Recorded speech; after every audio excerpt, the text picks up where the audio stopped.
नमस्कार आम news TV को समस्त को स्वागत करुचु। आशा करे समस्ते भलरे थिबे। आज है 12/12/2024।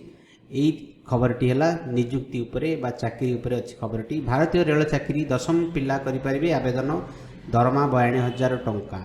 भारतीय रेल हूँ एक विकास प्लाटफर्म जो अनेक चाकरी पाइबा आशायी था।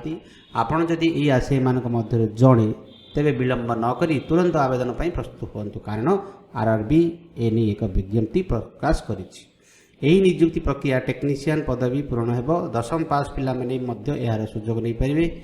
एने आवेदन प्रक्रिया ऑनलाइन आरंभ हो जाइछि। एही नियुक्ति माध्यम रे मोट 9,144 पदवी पूरण हेब।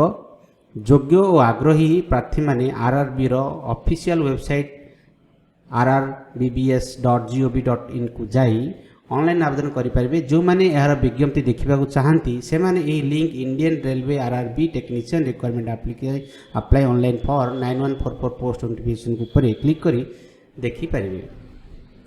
चलतु ए जाना गुरुत्वपूर्ण तारीख। ऑनलाइन आवेदन आरंभ 9 मार्च 2024 आरंभ होगा। ऑनलाइन आवेदन शेष तारीख 8 एप्रिल मार्च 2024 रही।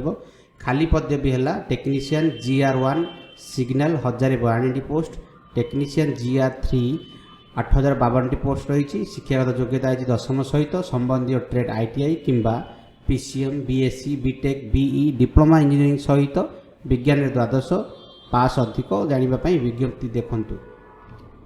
बयस सीमा सर्वनिम्न 18 वर्ष आरंभ कर 36 वर्ष। बयस गणना 1 जुलाई 2024 अनुसार मासिक दरमा टेक्नीशियन ग्रेड 3 को 19,900 आरंभ कर 63,200 टंका।